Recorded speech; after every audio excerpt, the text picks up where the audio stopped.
This has to do with, I would say, mostly about American things. Some politics, some entertainment, and things like that. All right, so there's this here. People will stand outside of abortion clinics to stop moms from getting them, but never go to orphanages and help the kids who are already here. How the F? All right, so there's the thing. They don't want abortion. It's a mess. It's a mess. These people, it's like crazies are running the world. All right, they're full of, okay, they're full of shit. There's that. Laughing my ass off. Get them again. Okay, because they don't actually care about kids. They just want to spread hate and judgment to make themselves feel better. Like, F out of here and adopt. There's more of this. I'm going to put this big. I'm not going to read it. You could pause your screen and read it. Let me go to the next tweet. Next tweet. I thought this was kind of interesting. They met in 1972. He was in law school and she became his reader to assist him because he was blind. She taught him how to appreciate his gifts amid his struggles, and he taught her how to adopt a healthier lifestyle through exercise. Wow. Yeah, look at him. He's buff there. Man, how life changed. Time. All right, through exercise. They have been married for almost 50 years and loving on each other ever since.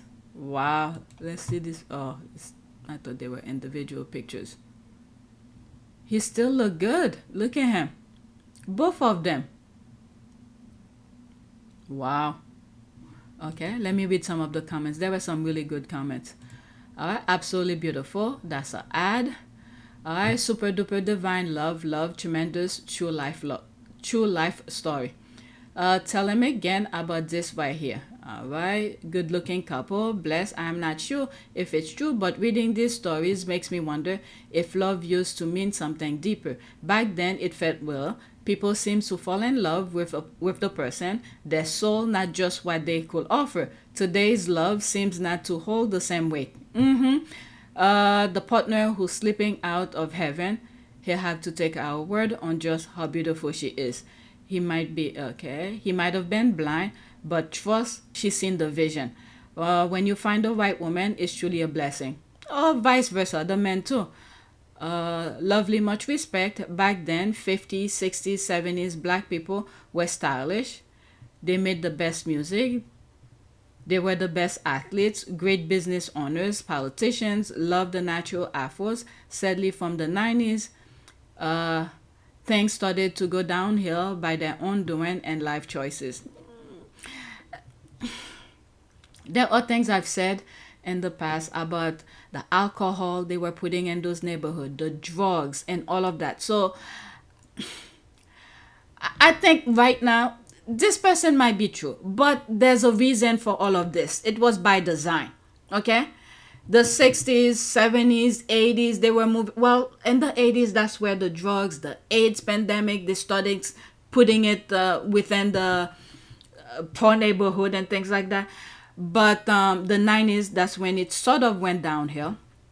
But the thing many of these people forgot, whoever was spreading it, who wanted to be on top all the time, they forgot their own backyard. Some of their people are falling in the same pit they were trying to put African American. But what I'm seeing now, the offspring of these, the people in the 90s, is that young people, there's a shift that's going on. It's hard to explain.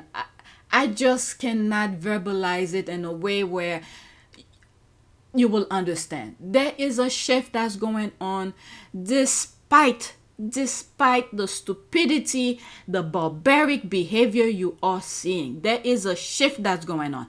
A lot of African American, for some reason, what I'm seeing, and there are some African American, who on social media, how do they call them? Influencers. There are some of them, it seems like there's that magnetic field that you cannot see, but that is connecting them. They each one of them are saying almost the exact same thing, but in their own perspective way. There is a shift that's going on. I think there's that magnetic field that's connecting African American.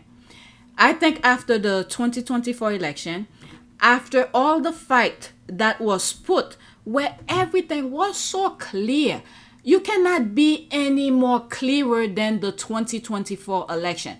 It cannot be any more clearer than that. And maybe this is what pretty much snapped African American to say, wait a second, you will rather choose this person who have said so many nonsense and his behavior and things that he has done. You rather pick that. And I think this maybe this is what really snapped African American and say, okay, it was so clear as clear can be, where the choice was right, and majority, all the other groups that African American have been fighting for equal right and all that, they all have benefit from it, but instead they turn their back on African American. Maybe this is what really get African American together, what I'm seeing here. And then they put that guy back in office, and then he's destroying everything. So if you don't want things, I'm just speaking in general, if you don't want things to be in rule and order and things like that, go destroy it. But you're not gonna get us meaning the African American, involved when the things we've been fighting for years. You benefit from our ancestors' blood, sweat, and tears, and then you bad mouthing us. So we're gonna, stick together and do our own thing. It's not clear, it's not completely concrete, but a lot of African American are pretty much on the same page. All right, so let's leave that alone. Why did I bring all of that? I don't know. I talk too much. All right, let's go to the next tweet. So there were a couple things that I was seeing. Maybe that has to do with the shift that's going on, but I was seeing a lot of these type of tweets coming up on my timeline, and I felt like I should share them with you. Okay, so there's that historic videos. I'm not following it. Daily history lesson, education through memes. All right, I'll follow that because it's a good thing. That's but anyway, Obama protesting at Harvard in 1991. It's 1 minute and 16 seconds. There'll be screenshot. Okay, are there any? Is that him here? I'm gonna play the video. Let me see. Obama sitting in a classroom alone, rewriting his remark before speaking at the memorial service for the victim of Sandy Hook school shooting 2012. Wow, that's the first time I'm seeing this.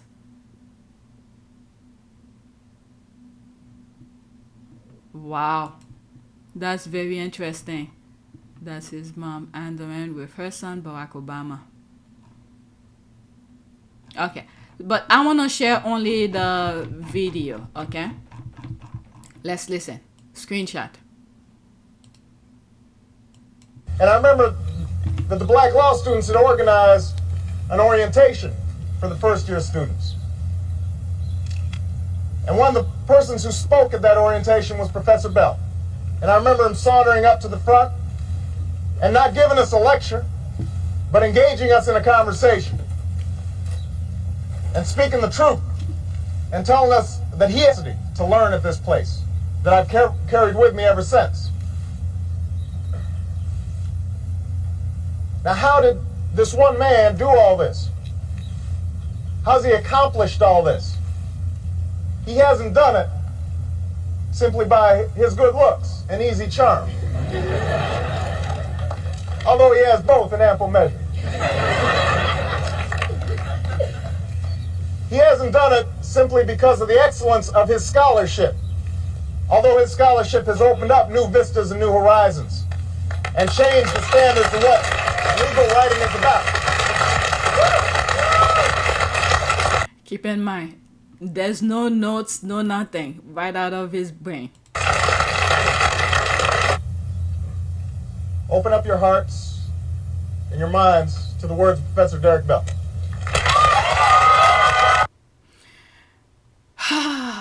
And I remember how things have changed. And let's not forget, they are watching. The people, the Trumpist type of people, the group that's behind him, they are watching. When they see the changes that's happening, they want to counteract, to counter the balance. And as I'm watching these white kids, students, these are the ones who's in office right now, because that was in 1990, in the 90s. As I'm watching this, I'm thinking of 9/11. During 9/11, when that happened, people of all walks of life from different parts of the country, the United States I'm talking specifically, came in to help get people out. Where did that shift? How did we get here to what we are seeing now? Okay, I was reading this while the video was playing here. Some are born great, some achieve greatness, and some have greatness thrust upon them, born later. So he spoke like for a long time, huh? All right, whatever. But there's that. Let's go to the next one. Okay, so now this is completely 180. Definitely there'll be screenshot.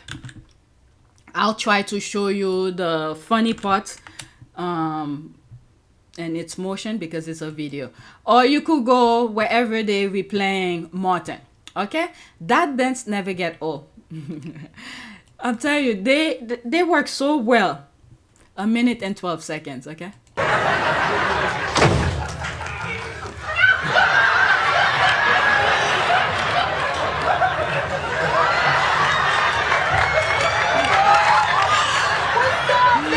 That was a masterclass. I love that dance.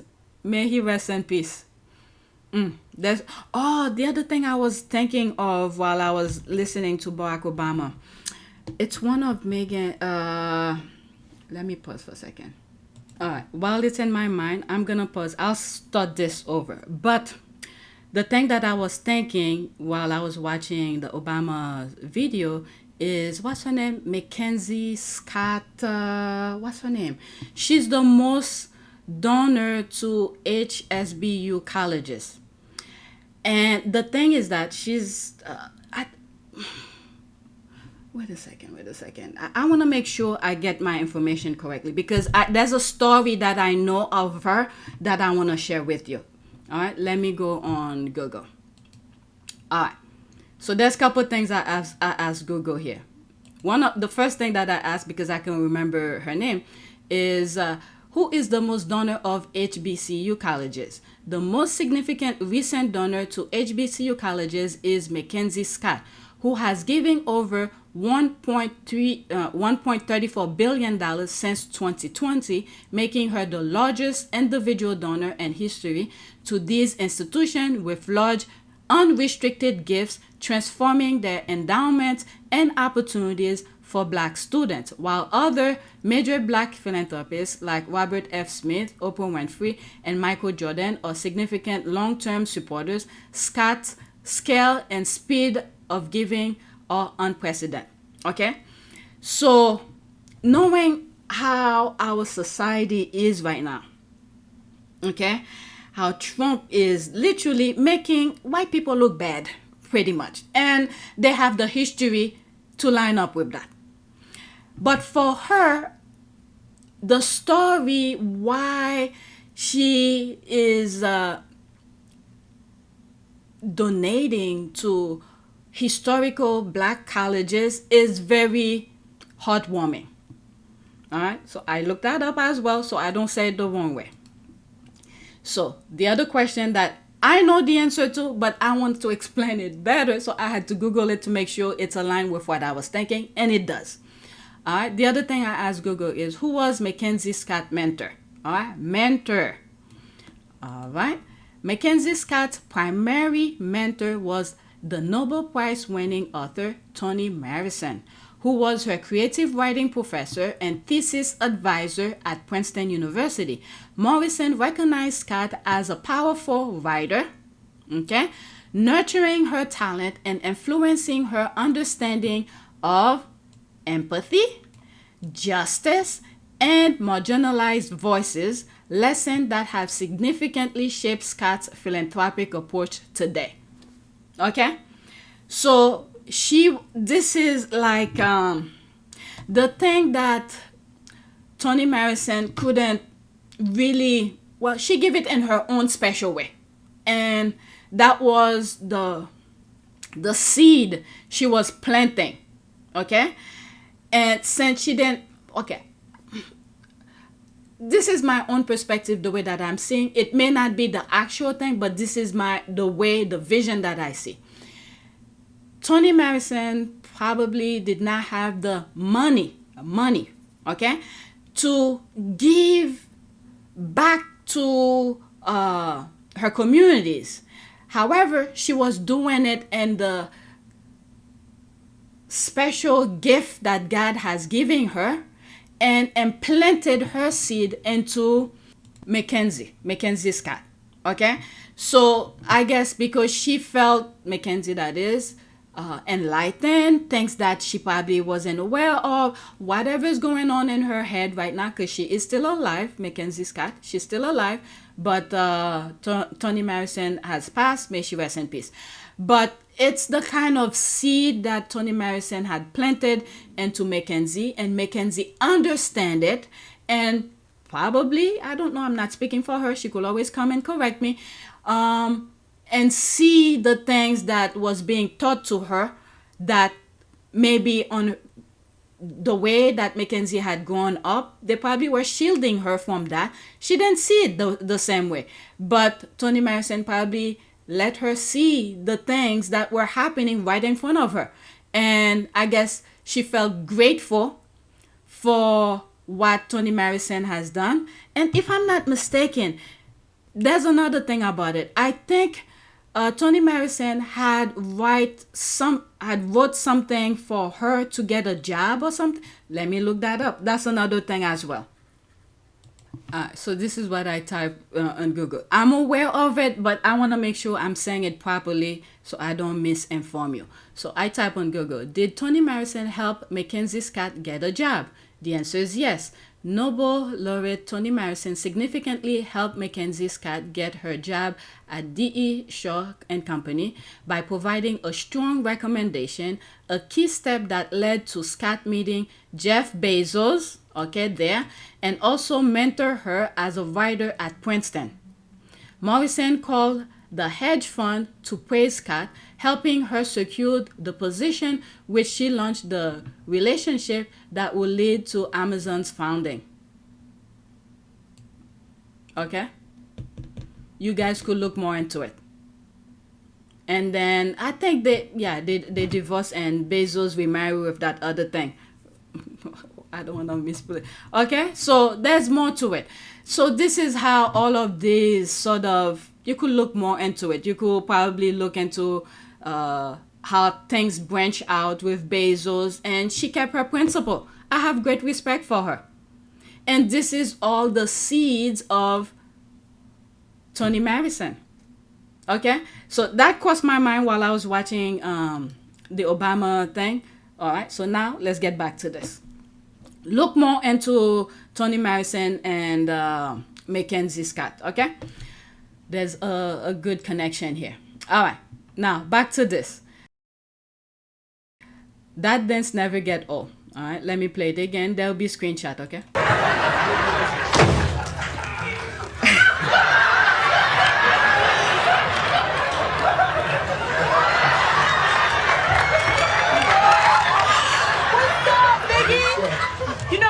Came over to say hello to my girlfriend Gina. How about I call her Gina?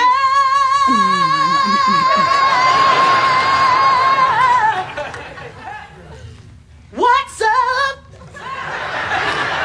Whoa, Gina. Yeah. What's up, girl? I heard you the first time, phony Braxton. Hold up, y'all. Phony Braxton is making fun of Toni Braxton. Cut it now. Stop with You handle your business out here. I'm going to handle my business in the bathroom. All right, well, there's a couple of magazines in there with everything. You say what you I know what you're doing. I know what you're doing. I know what y'all are doing, and it ain't going down like that. Baby, she called me Anita Faker. What you call me phony? Anita Faker, that's Anita Baker. I spoke about her in one of my videos on PYTE. Braxton. Well, you can get one more girl and you'll be phony, phony, phony. That's that group, Toni, look. That's this group, Toni, Ton. Okay, let's get back to this. Oh, that was it. It's done. But anyway, so I'm sorry I cannot share it properly. I don't know why that crossed my mind. If Netflix was able to buy, you know, the deal that's going on, I could see they're probably gonna bring some black entertainment into that, because I don't even think there's any black TV shows that's going on like they used to have in the 90s. But anyway, that's a different story. Next tweet. This is another thing I thought I'd share with you here. Okay? So this is Denzel Washington and Delroy Lindo. Now, I spoke about Delroy Lindo once before. Where did I bring it? On PYTE, there's this British lady that was working with Tom Cruise. And that was something I came across. I still can't remember what she said, but I was very disappointed at what she said. And I think it's underlined with African American or something like that. And I was very upset about it. I even did the video, and I remember the thumbnails of it. You could go back and watch it, because I'm pretty sure I read the tweet that said whatever she said. But right now, I cannot remember what she said. And I was like, there are so many African American who laid the red carpet for many black Brits to come in the US to show their crafts. And for her to come and say whatever she had said, and I was very disappointed at what she said. And then it's true that I think I came across, I mentioned Delroy Lindo, and I didn't even know he was a Brit. All this time I've seen him in I didn't even remember his name. I've seen him in different TV shows in the US, things, and I thought he was American or African American. Never knew he was a Brit. All right, so there's his thing here. Delroy George Lindo is a British American actor who has won a Satellite Award and NAACP Image Award. Okay, so pretty much I never knew he was a Brit. Okay, he was born in 1952, Lewisham, London, United Kingdom. Never knew he was a Brit. But some of the things that I've raised in that particular video is that the UK, okay, pretty much white people are in control of everything. They do not give, well, from my point of view, from the outside, it may not be the fact, but what I'm seeing, okay, from my point of view, it seems like, allegedly, there's not that much, or if black Brits want to make it in the UK, they will not give them that platform to make it. Okay? They will control how they want those black Brits to become whatever they as an actor. But they will never be that superstar. But what I see a lot of Brits did, in order to make it big, they have to come to the US to get parts and share their craft or show their crafts. And they're pretty good. It's just that the UK was holding them back. So they had to come to the US. So when that, what's her name? I still can't remember her name. When she said what she said, I was very disappointed. And I was like, there's a lot of African American who literally laid the red carpet for them, not knowing what was going to come in 2025. Pretty much all other groups are doing the same thing, spitting on African American. Not literally spitting. Maybe they have done, but the disrespect of African American, all of the hard work that they have done, literally put the red carpet for all immigrants, black immigrants, brown immigrants, Asian immigrants coming to the US to benefit under DEI type of thing if it wasn't for African American. Okay, these are some of the topics that I've raised in the past, and it is being played right now in 2025. You could go back and watch that video. I remember the thumbnails very well. At that time for the PYTE, the color I was using, I think it light blue, and then I put the red carpet, and I put as many images of past and present. Some of them have died and some current, and I think Denzel Washington is one of them. That I put around the red carpet. They did the foundation, okay, for many blacks from different part of the world to come in the US to make a name for themselves. Okay, but anyway, let's get to it. Oh my God, it's 7 minutes. Definitely, I'm gonna have different part in this video. Check PYTE and check APTS Sussex. I've talked about the Welleses, the Sussexes, and different things. So each one of these, it's one recording. I'm gonna cut them and put them in different channels. Okay, keep that in mind. You guys should subscribe to all of my channels. PYTE, our part of Pew Service. That's where I usually share charitable thing that Harry and Meghan do. It's not monetized. And APTS Sussex. Some of you have told me you subscribe to all of them. Anyway, let's get to this. Denzel Washington gave Delroy Lindo his flowers. And Delroy Lindo tells the story for the first time in front of Denzel Washington about how Denzel stopped him from leaving New York when they were young actors during a Candid Center's Q&A hosted by Denzel Washington. Okay, by Denzel. All right, so let's listen. If I have something to say, I'm going to stop in between. It's a long one, so definitely there's going to be different parts in this recording because that alone, 7 minutes, is too long. I learned two things from Delroy that I've never forgotten. The first thing was that a loaf of wheat bread, a jar of honey, and a jar of peanut butter was all you need to survive. We were students back then, y'all. We were students. And you explained to me, you go over nutritional value and everything, like he was like some health nut. You know, bastard. He looks exactly the same. I remember, yeah, I mean, he looked like this 50 years ago. He looks just the same now. So get your peanut butter. The second thing I learned was our first. This is at the American Conservatory Theater in San Francisco. Your first, you know, what do you call that audition? Your first scene that we do is like big pressure. You're gonna now it's scene doing day, and you know you do the scenes and Ed Hastings and what's the guy Bill Ball and everybody else people around ACT analyze your stuff. And Delroy, this God's honest truth, Delroy did his scene, and they had no notes. They were like, you know, I don't know if you remember this. They were like, oh. Okay then. They had notes for me. They had no notes.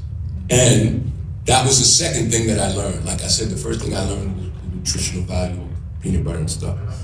The second thing I learned, which is really the first, is that there's levels to this thing called acting. I thought I was pretty good. I was, you know, coming from undergrad, hey. But then I saw Delroy and I was like, oh, okay, I gotta go home and work. You know what popped up in my mind as I hear Denzel saying that? He see the level of professionalism of Delroy. He didn't hate on him. What he did, he saw on himself how much work he needs to do for himself. William and Kate could have learned from that. Okay? So that's the comparison. Let's continue. Appreciate that. Yeah, I'm just telling the truth. I mean, you know, so cliche, one of the finest actors, I don't know how to put it, is purity to Delroy. His discipline, his attention to detail, his spirit. And in those days, he was always, it's like things bothered him, which I admire. Still do. They still do. Like, the first thing you say, Delroy, what do you think about that? And his first thing would be, he's always, but I realized, or I came to realize that he had a filter to him that he had to tell the truth. And I began to understand that that's what I was trying to figure out about his acting, is that there's a foundation and a purity and an honesty and an integrity that's undeniable. And something,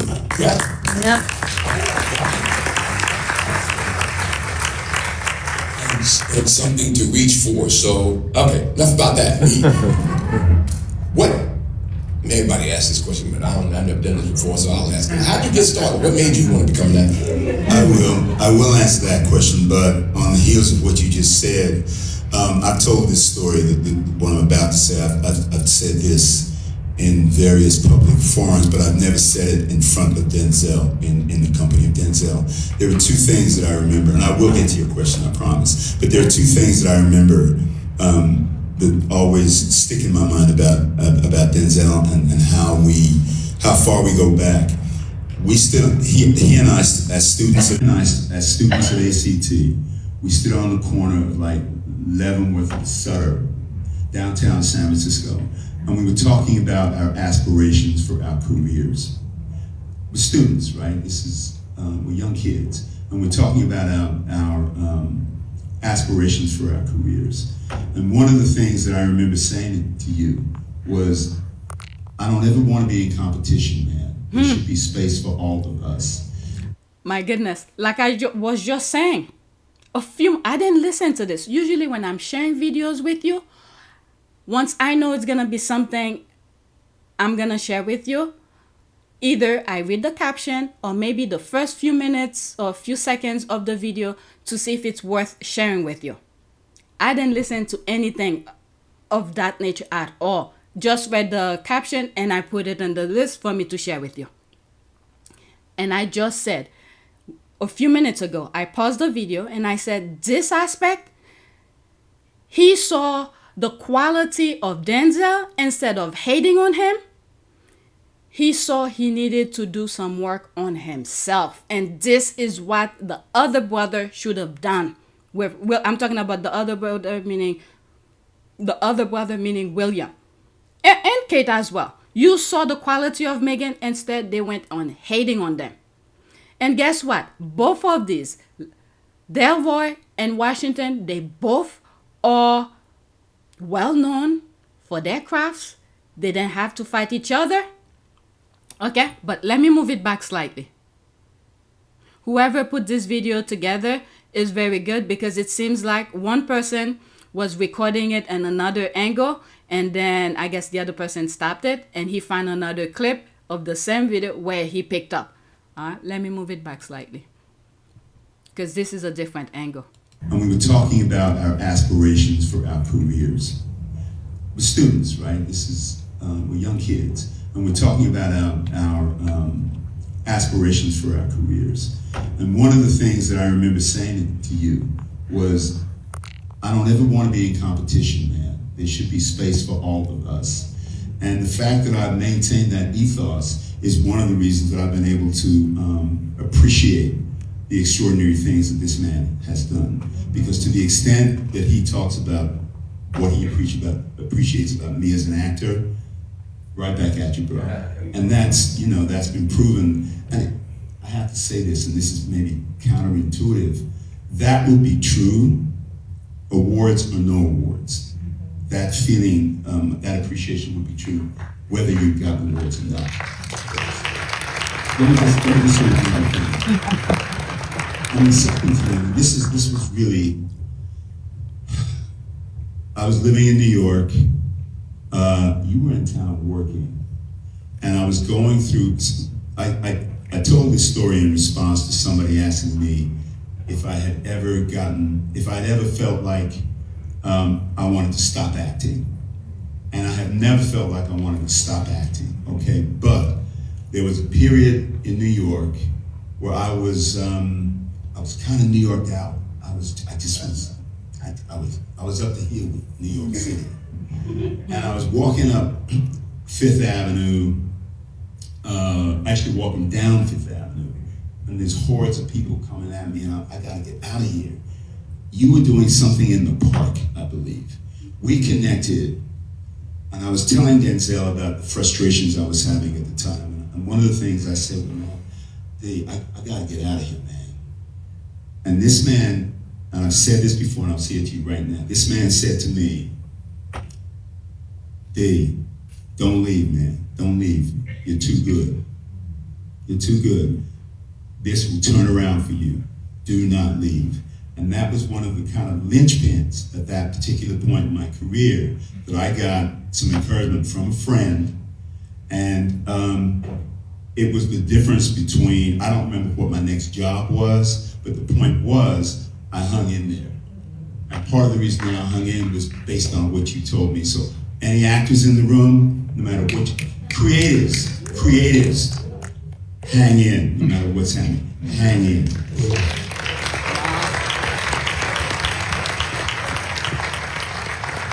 To your question, Denzel, to your question, how I got started. Before you answer that, there is a nominal fee for that.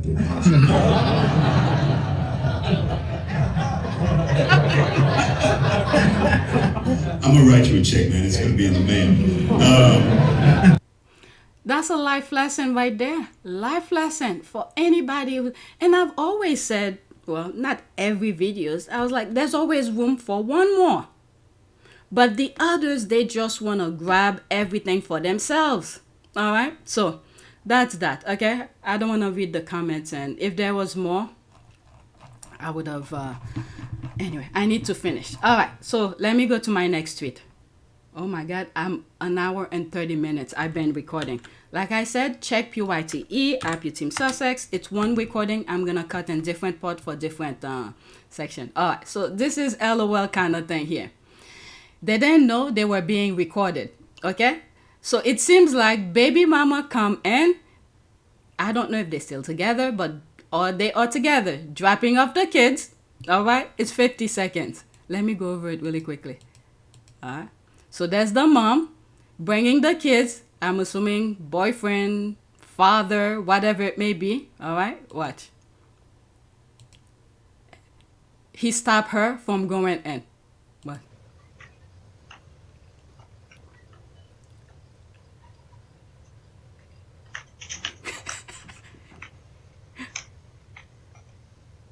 Y'all know y'all being recorded. You little nasty bastard. You just out there pulling my son by his balls. Oh my God. Oh my God. That is so funny. Grandma doesn't want any more kids. Next one. This is my last one. Oh my God. Next one. Let me pause. What is this? Yesterday I left. Oh, this one is kind of funny. Yesterday I left work pretending to be sick. Today 2 colleagues didn't show up. Let me stop. All right, let me start all over. Yesterday I left work pretending to be sick. Today 2 colleagues didn't show up, saying they caught it from me effing. She wasn't sick when she left, but the others didn't show up calling sick because they caught it from her. Oh, there's that. Talk make I expose you. No, there's that. They laughing. Okay, different language. There's me here laughing my ass off. When they come back, you have to ask them what did they caught. Just listen to them. Don't expose yourself. I hope they're not following you on social media to see this post. Lies are contagious. Teamwork make the dream work. That's the laugh here. You think you're the only one allowed to be sick. You started it. You can tell on them. Just play along. Expose their ass. People are laughing. I thought that was kind of funny. All right, so that is it. I feel like I should do a prayer. Prayer for, I don't know, the world need for what? What should we pray for? Let me just say prayer. Whatever popped up, that's what I'll pick. I don't want the long one though. All right, Daily morning prayer. Dear Lord, thank you for the gift of a new day. Please guide my steps and help me make choices that reflect your love and wisdom. Be with me in every moment, giving me clarity, strength, and purpose. Amen. I think that's a very good one. So that's it. Please take a moment to subscribe. Oh, this is the thing I posted. Let me see how many people seen it. While I was recording, I paused to share it. 12 people like it. And I also posted on my other channel, PYTE. This is APTS Sussex. All right, so this is PYTE. Let me go on my, I just want to see how many people. There, and now it's time to. Okay, 21 people likes it. All right, so that is it.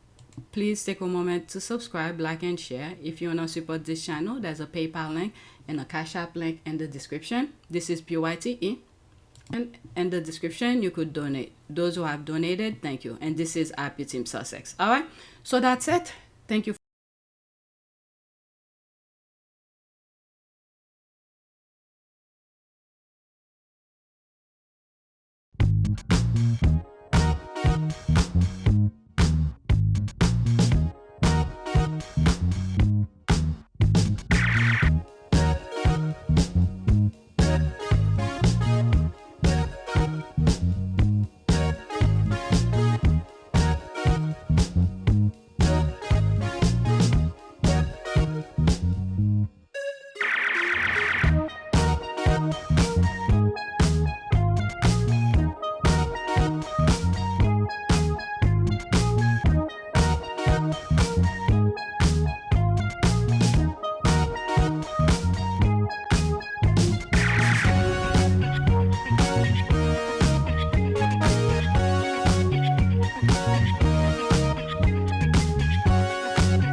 It is a great privilege to be with all of you today.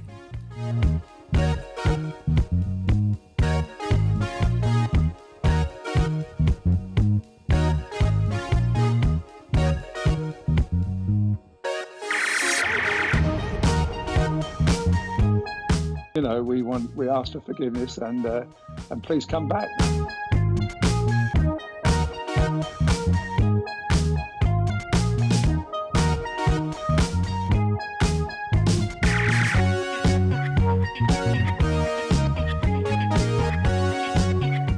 As you saw me find the love and happiness that I'd hoped for all my life.